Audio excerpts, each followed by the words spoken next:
This is Captain James Kirk of the USS Enterprise. A Star Trek that's a simple story of good and evil. And the characters that tell it are people you've learned to love. I loved Mr. Spock. I thought Captain Kirk was kind of cute. You have a family on board this ship. And there's going to be excitement, and there's going to be love, and there's going to be action, and you never really know what's going to happen. It's a show that can be watched on so many levels. It's become part of the nomenclature of language. Captain Kirk, out. So here we are, like, you know, the 21st century. We're not beaming people up. It's very upsetting to me, frankly. It's epic. It's not small. That's why Star Trek is so successful. I think it's just great television.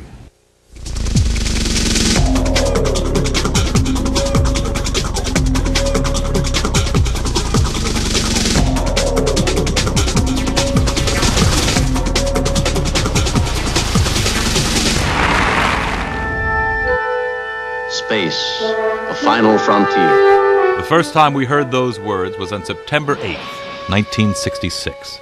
It was the beginning of a love affair that's lasted 35 years. These are the voyages of the starship Enterprise. Those voyages have produced 5 separate series, seen in 150 countries, 9 feature-length films that have earned over $1 billion, and millions of books. In fact, every minute, 13 books about Star Trek are sold in the United States alone. That first episode in 1966 set the formula we would come to know and love. Each week, the brave crew of the Starship Enterprise ventured forth to explore the universe. Hand to hand. Battling alien life forms. We have a Klingon vessel on our screen. On my way. Cheesy special effects. Once we had humanoid form, but we evolved beyond it. And their own tendency to overact, all the while dressed in skimpy uniforms. Those miniskirts were kind of short, but the pants were kind of tight too. But the longer America knew Star Trek, the more we grew to like its characters. James T. Kirk, the swashbuckling captain. Phasers, on stun. It's a classic. Hero.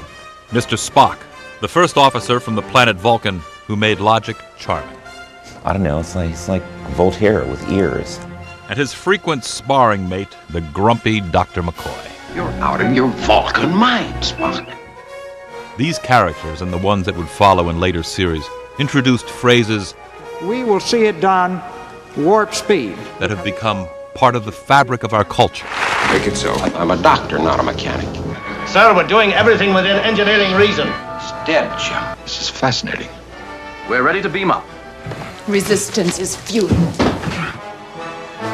But it wasn't just the characters and catchy phrases America came to love.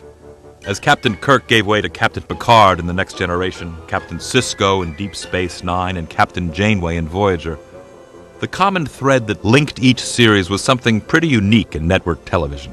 Genuinely cutting-edge science fiction, social commentary, and real ideas.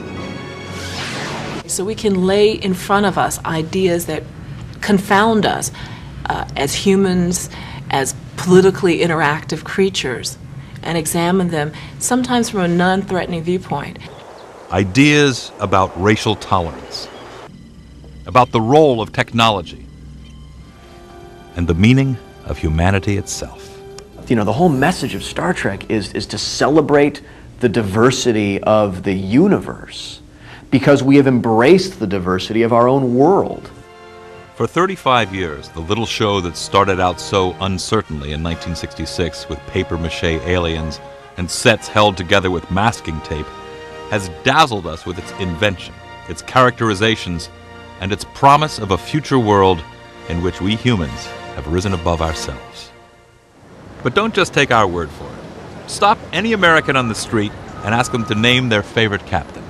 It has to be William Shatner. He's the all-time classic one. Captain Sisko. I like Janeway's arrogance. I'd say Picard. The guy with the pointy ears. The pointy ears. He was not a captain. Oh, he wasn't the captain? No, he was William Shatner's buddy. Oh, all right. Yeah. Ask ordinary Americans to name alien species. Most famously the Borg. The Klingons and White Keelan. The Romulans, I believe. Andorians. Oh, we have the Ferengis, the Vulcans. The Tribbles. You like the Tribbles? America knows more about Star Trek than you might believe. What is it about the show that inspires such devotion? Oh, there's so many answers to that question, but my feeling is this is absolutely magic. There was something magical that was created by Gene Roddenberry. Gene Roddenberry, the creator of Star Trek, was a former airline pilot turned TV writer.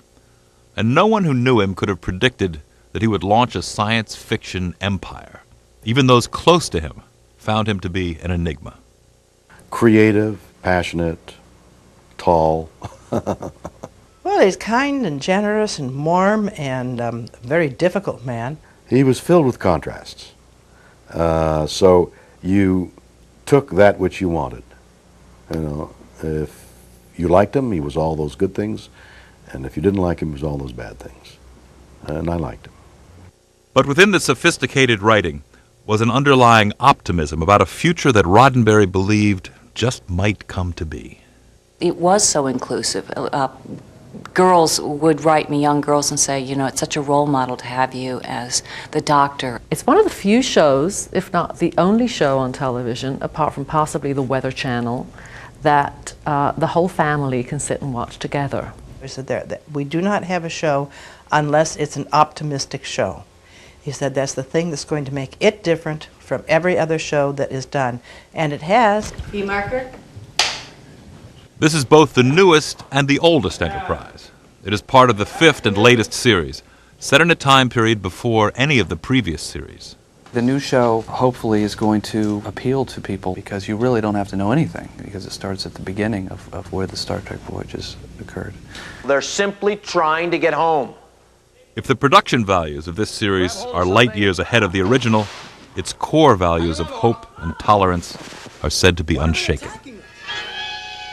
But perhaps the most astonishing thing about Star Trek is that the show that began an entertainment dynasty unsurpassed to this day almost didn't begin at all. What happened, Jim? That'll take some explaining, Bones.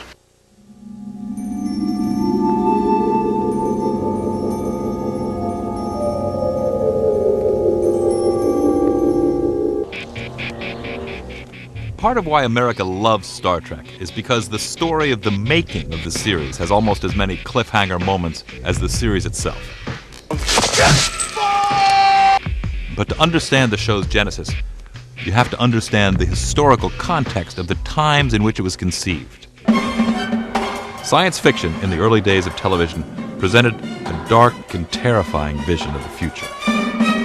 TV's attitude toward aliens from outer space back then? If it's foreign, kill it, you know, which was also anything that wasn't European and blonde, kill it as well. America was still in the grip of the Cold War with Russia. Another setback for the United States in the race into outer space. The rivalry between the superpowers had even extended into space.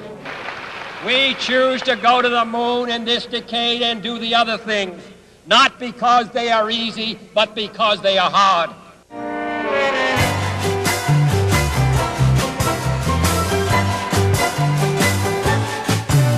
There was a really optimistic tone being set in general for a lot of people.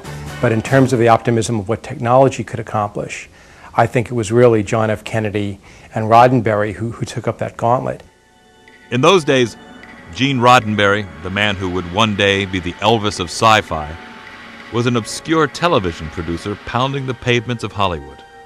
The word around the studios was that NBC wanted to develop a show set in space.